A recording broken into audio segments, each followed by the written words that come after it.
Um, okay, so in this work, we consider the problem of a specification inference from demonstrations of formal behavior.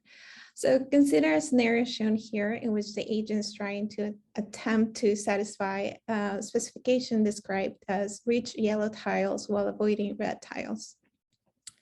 In this figure, we show a noisy demonstration of such behavior where blue arrows correspond to actions taken by the agent and the black arrow corresponds to the agent's actual path. As shown here, typical demonstrations can be noisy and unlabeled, which is why we need the inference process to be noise resistant, unsupervised, and computationally efficient. In this work, our main motivation was to infer social norms commonly practiced by pedestrians in public spaces. At a high level, these norms can be expressed as LTL specifications, linear temporal logic. An example of a social norm commonly practiced is the waiting line norm. As a first step, we decided to test 3 state-of-the-art methods to infer social norms from traces of a Markov decision process modeling human motion. The best approach was a logic-based IRL approach that applies a principle of maximum causal entropy. And this approach took the lowest runtime on average. It also allowed for noisy demonstrations and provided likelihoods over the candidate specifications. Building on this work, we attempted to answer the following questions. The key questions we wanted to address were, how to generate the hypothesis space of candidate specifications? Can we systematically perturb the specification to make it more likely? How to set prior probabilities for the candidate specifications? And how should we leverage inference results to improve motion prediction? So in previous work, the inference process consisted in selecting a specification from a set of candidate specifications, then constructing a binary decision diagram from the composition of the dynamical system and the selected specification, and finally computing the demonstration likelihoods by running the policy on the given demonstrations, which were encoded as bit vectors to save computation time. The policy, in the end, will assign higher likelihoods to demonstrations that maximize the rewards defined with respect to whether the specification is satisfied or not. So in our work, the proposed extensions included, we wanted to generate training data from a given LTL specification to facilitate the training process. And then we wanted to construct the initial hypothesis space of the specifications and systematically perturb the specifications based on their likelihood estimates. And finally, we wanted to compute the most likely specification from likelihood estimates and their prior probabilities. Once we obtained the specification that was most likely, we wanted to derive a goal sequence and set the goal prior probabilities according to this sequence. So we do this to leverage the inference results in order to improve motion prediction. We implemented a motion prediction process performed in real time that takes as inputs the human state, the goal prior probabilities set according to the inference results. And in this process, we can think of the human as an agent attempting to optimize a reward function given by its distance traveled. And we use utility-driven optimization to model the human's motion. The model parameters included the human's possible goals and the human's rationality coefficient, which captures how well the human aligns his actions with the model of utility that we use. So using this predictive human model, a probability distribution can be computed over the finite set of human actions as shown here. And in this equation right here, the beta is the human's rationality coefficient, and QH is the state action value, which captures the optimal cost for reaching goal G from the current state. Actions that minimize the cost to reach the goal are given higher probability than all other actions. Then we perform a Bayesian update to compute the updated belief over the human's possible goals. And finally, with the updated belief and the probability distribution over the human's actions, we can compute the probability distribution over the human's future states for a set horizon using the law of total probability. So to generate the training trajectories, we follow a common form methods framework in which we give a dynamical system, models and MDP, and a deterministic finite automaton derived from the given specification that we want to infer. And then we use automatic tools to solve for a policy that maximizes the probability of satisfaction by the system by applying model-free reinforcement learning. This learning is done over the finite abstraction of the model of the MDP with a reward function guided by the automaton. So to generate and refine the hypothesis space of candidate specifications, we propose that any variety of specifications can be generated by combining the following elements. A selection of a number of free proposition instantiations denoted as P, and this selection can be made from a set of atomic propositions defined for a particular environment. For example, here we define a set with 3 propositions, red, blue, and brown. The second element composing the specification is an LTL template. And the third and final element is the number of conjunctions initially set to 1. So a prior function is defined over each specification to serve as a preference module for the system designer.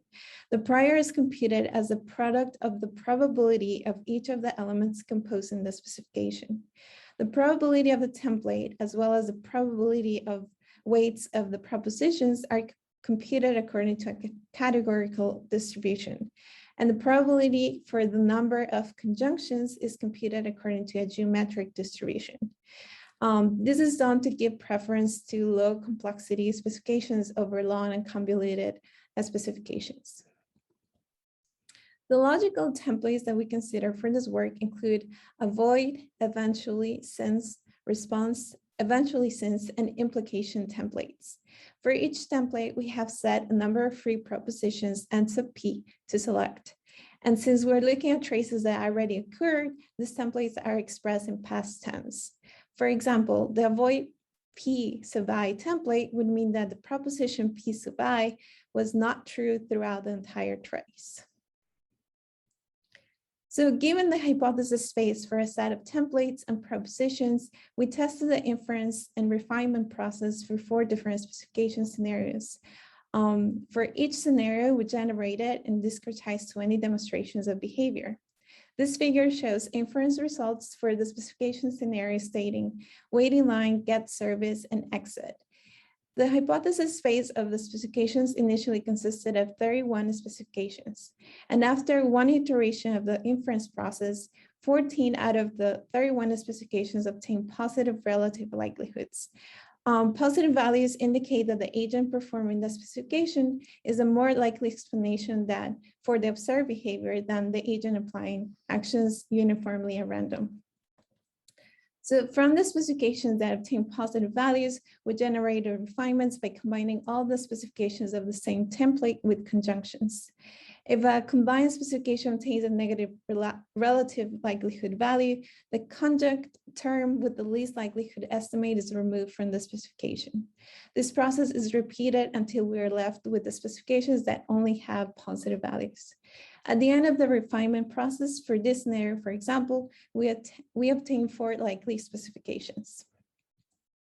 And this table summarizes the results obtained for each scenario, including the most likely specification and the sequence of goals that we derive from it. So for the waiting line and then go to service and exit scenario, we obtain the goal sequence of waiting line, then service, then go to the service area, and then exit. And this took approximately 7 minutes. So finally, we tested our motion prediction process using these goal sequences to set prior probabilities for the human's goals. The posterior goal probabilities for the case of using a uniform prior distribution are shown on the left. And in this plot, in this plot, the posterior probabilities appear relatively close to each other, with that of the human's actual goal being slightly higher. In the case of setting the prior probabilities according to the inference results, we observe that a much higher probability is placed on the goal that the human's moving towards.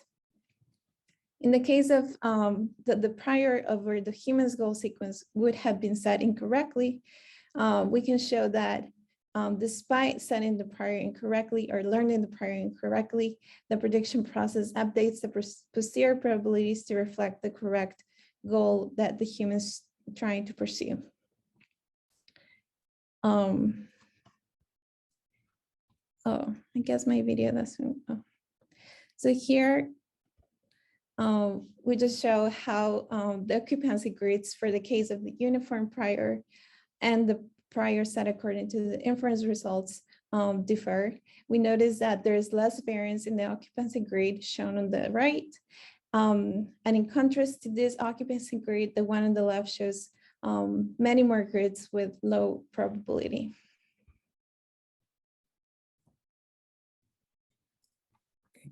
Thank you very much, Stephanie. I'm gonna cut you, and if you don't mind, we are gonna skip to the next speaker because otherwise we will run out of time. And maybe if there is time at the end of the session, we can leave it for questions. But I ask the rest of the speakers, please, to try to keep within the 6 minutes framework, because otherwise we won't have time for questions and we will really delay a lot of things. Okay, but thank you very much, Stephanie. Thank you. And then I will ask the next speaker, Jaskaran Grover, who's going to present simultaneously learning safety margins and task parameters of multi-robot systems, work done in collaboration with Changlu Liu and Katya Sikara. Awesome. Can everybody hear me and see my screen? Yes. Awesome. Cool. So I'm excited to be here. As Eduardo mentioned, this work is on simultaneously learning safety margins and task parameters of multi-robot systems. I'm a PhD student at the Robotics Institute. So this work is an extension of a prior work that was submitted accepted at ECC and MECC. So there we were trying to infer goal locations of different robots simultaneously, and we developed this region-based estimator, which sort of triangulates the goal of each robot in the system. And the assumption there was that we know the constraints, the safety collision avoidance constraints, and given that knowledge, we were trying to infer the goals. In this work, we could no longer use this algorithm, and we are relaxing the knowledge of constraints. So what is the motivation? I guess the motivation can be skipped for this conference. I mean, we know that planning and control is very well suited for multi-robot systems for different tasks, but the inverse problem, that is task inference, has not been explored that much, especially when there are lots of interaction constraints that are happening. So I guess some of this was touched in Annie's talk. Now, observer-based inference has several applications. For example, our observer could be another robot team. And then the question becomes, how can this team learn by imitating an expert team? On the other hand, taking the dark side, the observer could be an adversarial robot team. And then the question is how easy it is for this observer to reverse engineer the good team's task. And so from this perspective, we would want a robot team to sort of figure out motions which can obfuscate its parameters from being reverse engineered by another watching team. Now, there is a lot of work on reward and cost inference. There's inverse optimal control, inverse reinforcement learning. But mostly these papers talk about inferring objective functions. But optimal demonstrations come through the filter of both costs as well as constraints. And that is all the more true in multi-robot systems, because there's going to be lots of interactions happening amongst robots which pan out from safety. So now, given this, we want to reverse engineer both parameters of the task as well as constraints simultaneously. So in this work, we develop an optimization-based approach to simultaneously infer constraint and cost function parameters of each robot in the system from its demonstrations. An example that we use is basically inferring goal locations and controller gains of each robot. Those are the task parameters. And as far as constraint parameters are concerned, we reverse engineer the safety margin, which is the distance each robot wants to maintain and be comfortable with the separation with respect to another robot, as well as the size of the safe control set, which is basically how much liberty we have in choosing a sort of a safe control while still remaining safe. So in our approach, like the inference approach that we have developed, it relies on the assumption that the underlying control synthesis is barrier certificate based. So control barrier functions have been very popular and are successful in synthesizing controllers for multi-robot systems, but it can be applied to any reactive optimization based controller as well. So let's look at the forward problem of the robot. So if we have a multi-robot system with n robots, the goal is to find a control to make a robot I reach its task, complete its task parameters by theta I, while avoiding collisions with every other robot.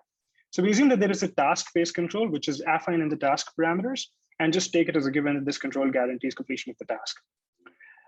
In addition to the task-based control, there are safety constraints. So AI transpose UI less than equals to Bij. If this constraint gets satisfied, then you'll have guarantee that the distance between the robots will be more than the safety margin. So Bij is what depends on this hyperparameter gamma and the safety margin d sub s. And this hyperparameter gamma and the d sub s is what we call the constraint parameters. So in the past work, there's a QP that has been proposed, which sort of minimally deviates from the task-based control subject to the safety constraints. And each robot, if is able to figure out a control that's solves this optimization problem, then the control will be safe as well as encourage accomplishment of the task.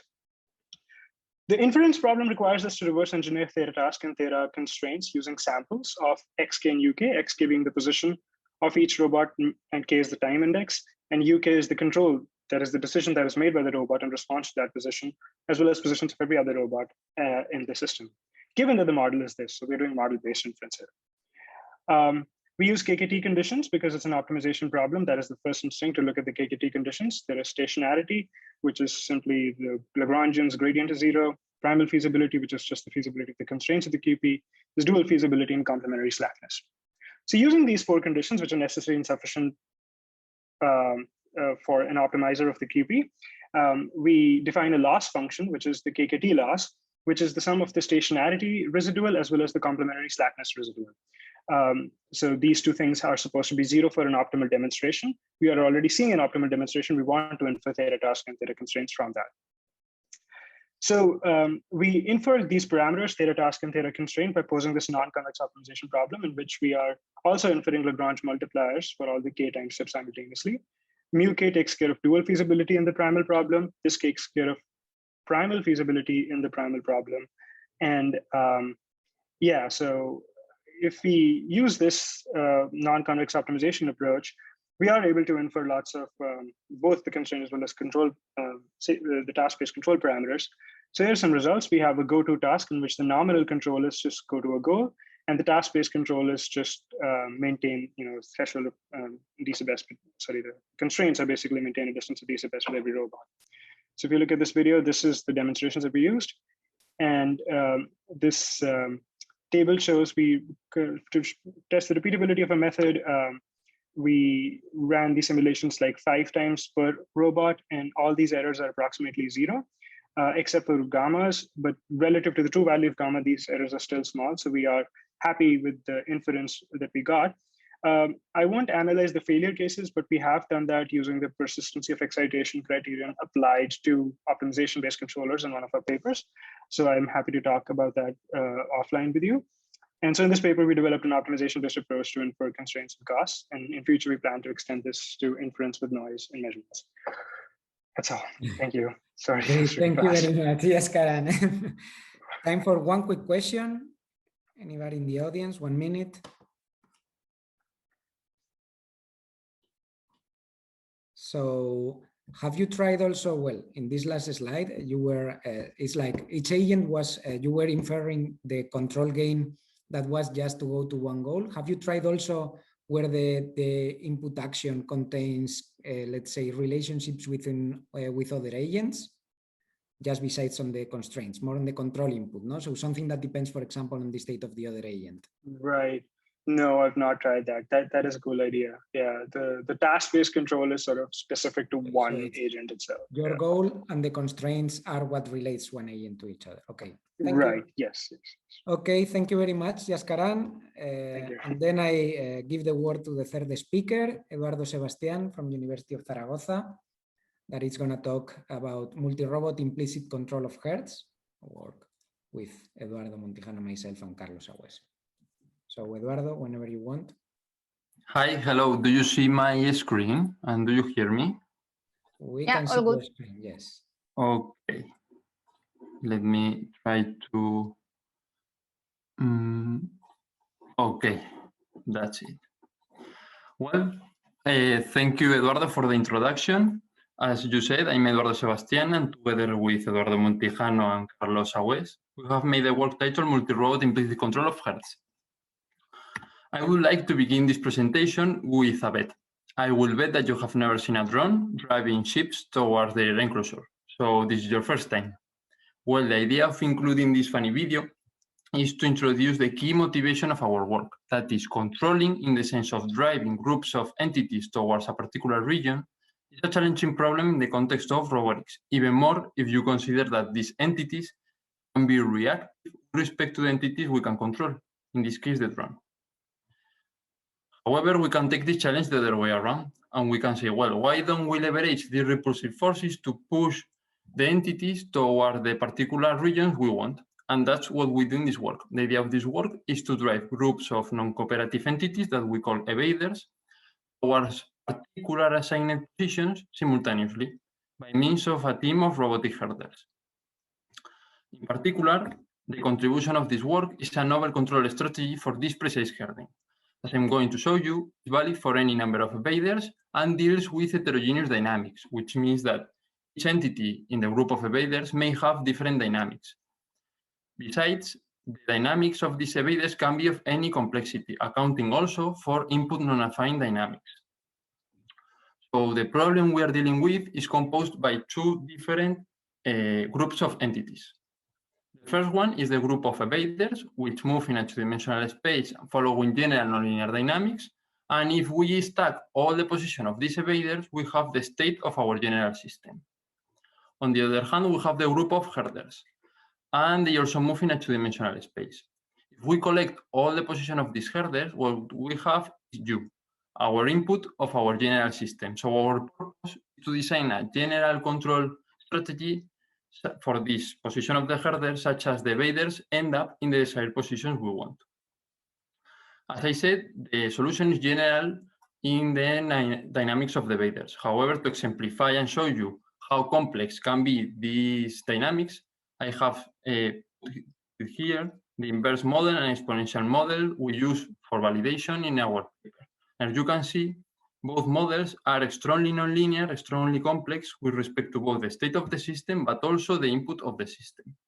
So in general, we have a system of evaders whose dynamics are described by function f with general form, which depends on the state of the system and the input of the system. And our purpose is to design U such that these evaders behave following general dynamics f star. These dynamics can be of any general form we want, but obviously must be stable with respect to our objectives of control. How to tackle this? Well, to do so, we propose implicit control, and it works as follows. Instead of working with f and f star separately, we compress them in function h, so that our purpose now is to design U such that we find h equal to 0. This, in general, yields to implicit expressions. So what is the trick? Well, the trick now is to realize that even if f and f star are fixed, so h is fixed, what is not fixed is the time derivative, the evolution of h over time. So changing the control perspective, the typical control perspective, what we do with implicit control is to propose an expression for the time derivative of the input, for the time derivative of the position of the herders. Why? Because this allows us to impose a desired dynamic to h, this h star. If we choose this h star to be stable dynamics, h will converge to 0. And if h is equal to 0, then f is equal to f star, and the evaders behave as we want. If we collect this time derivative of the state and the time derivative of U, you can see an explicit expanded new system where the input very easy to compute, respective of the complexity of the model of the evaders. Success of this solution has been validated in several simulations and experiments. The details are in the paper, but here I'm just going to show you, and I would like to show one of the most amazing, from my side, videos, which has been conducted in a Robotarium platform. Here you can see 3 robotic herders, this one, and this one, starting 2 evaders. This one following inverse dynamics, and this one following exponential dynamics. And as you can see, irrespective of the small stage, the strong interaction forces, and the complexity of the motion models, the herders are capable of not only pushing the evaders towards a particular goal, but also moving them, herding them through a time-varying reference. Now we are working on adding a distributed estimator and an adaptation law to overcome the need of perfect feedback and adaptation and perfect knowledge on the motion models. And we are also working on approaching a stage that can approach the evaders irrespective of the deployment of the herders, avoiding escapes, premature escapes of the evaders, and then we can begin with this precise herding. Thank you very much for your attention, and I'm open for any questions you may have. Thank you, Eduardo. Time for one quick question.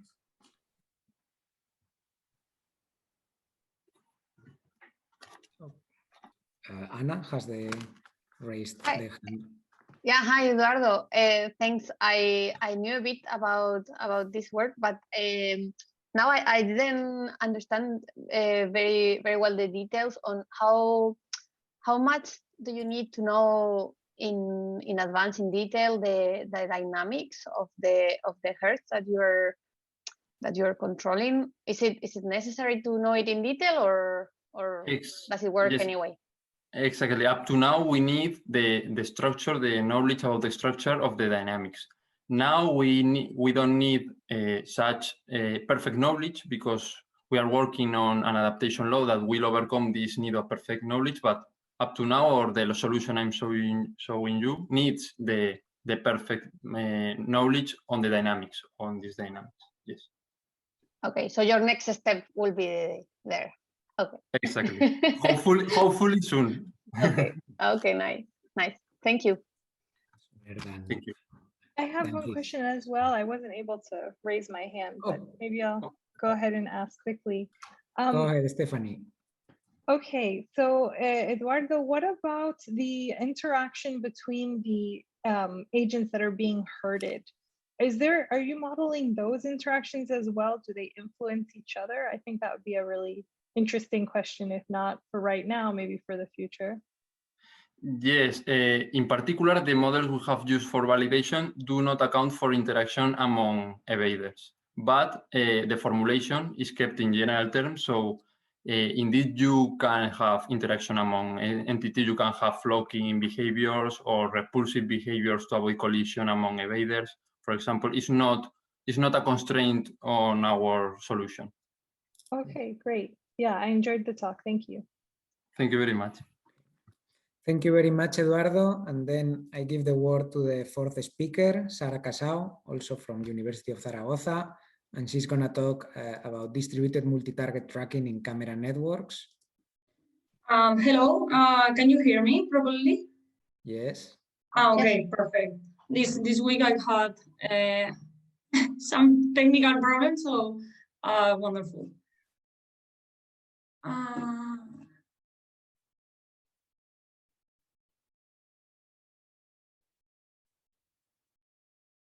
Okay, just give me a second. The presentation, I don't know what happened. We were watching your screen. Okay, perfect. Yeah, okay. Can you see the screen? Now, no. Now, no. Okay.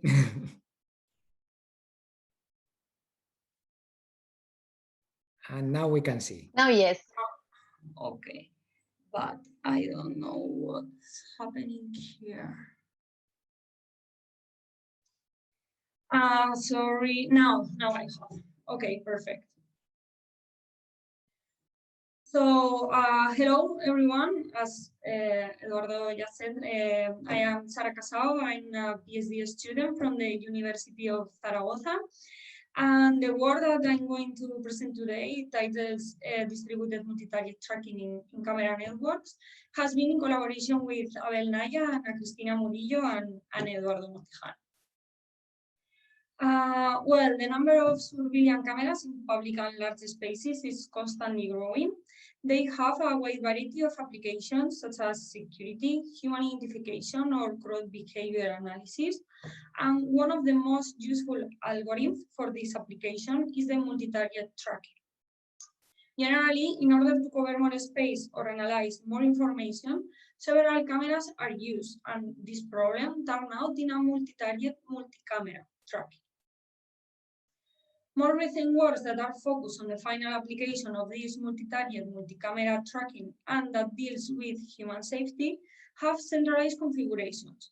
However, they have several disadvantages, like require a high bandwidth, and they only have a single point of failure.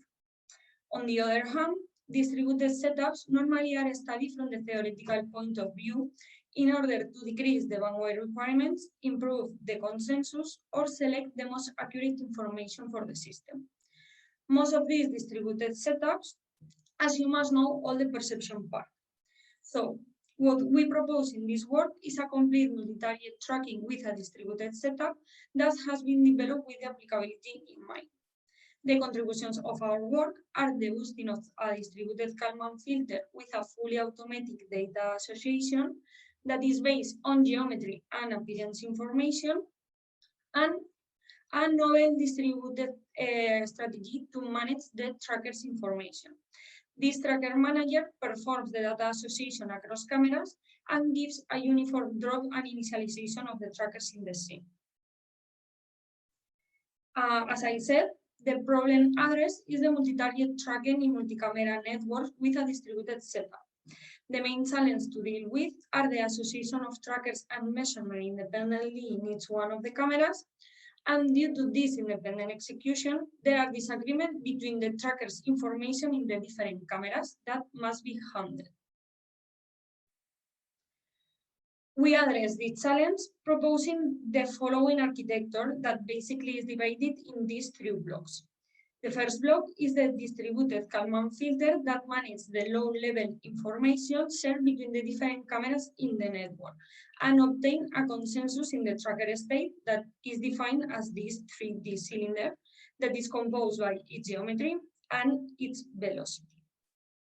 This block assumes now the association between the trackers and the measurement that are represented by green in the image and are given by a general detector. So the next block, that is the local data association, is who gives to the distributed Kalman filter this information about the association between measurement and trackers. This is performed through a global score obtained with the geometry and the appearance similarity between the detections and the different trackers in the camera. Finally, the last block of our approach is the distributed tracker manager that deals with the high-level information of the system. This block performs the data association of trackers across cameras and obtain a consensus-based tracker drop that basically avoid dropping a tracker until all the cameras in the network have lost it. Besides, before a new tracker is initialized, a identification process is performed to check if the target is already known by the system or not. As qualitative results, I would like to show you this fragment of the results with our approach, where the green number is an intersection over union between the bounding box of the trackers and the ground truth higher than 0.5 and the same ID as in the ground truth. And on the other hand, the red number is an intersection over union less than 0.5 or a different ID from the ground truth. So as you can see in the video, we have a high number of crosses and occlusions between the different targets in the scene, and with our approach we are able to keep tracking the same target with the same ID, obtaining these good tracking results in my opinion.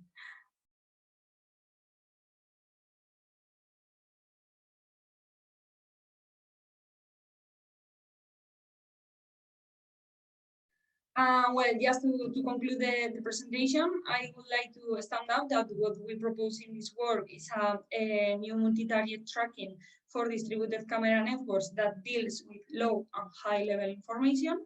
And well, nowadays we are working on an extension of this work that is focused on improving the local data association and the bandwidth requirements. So thank you so much for listening, and if any of you have any doubts, I will be glad to answer. Thank you, Sarah. Time for one quick question. Anybody in the audience?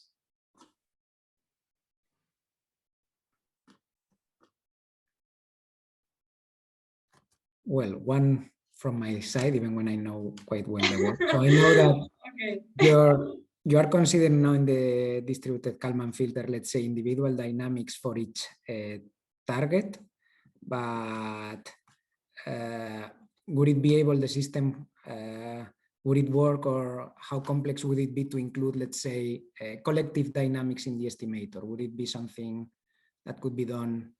Something like related with Eduardo just present, something like the dynamics include one Yes, or no? other. So how complex would it be, yes, to have in your scheme, no, something that in terms of the tracking, the motion of one person depending on the motion of other people in terms of the tracking? To be honest, I didn't think about it, but I think that it's an interesting idea. I think that it would be possible, but I'm not sure. But in this work, that the dynamic are in each one of the cameras kind of independently, but they obtain a consensus. So maybe it would be a good, interesting field of study. Okay, so thank you very much, Sarah, and let's thank again the 4 speakers. Claps from everybody.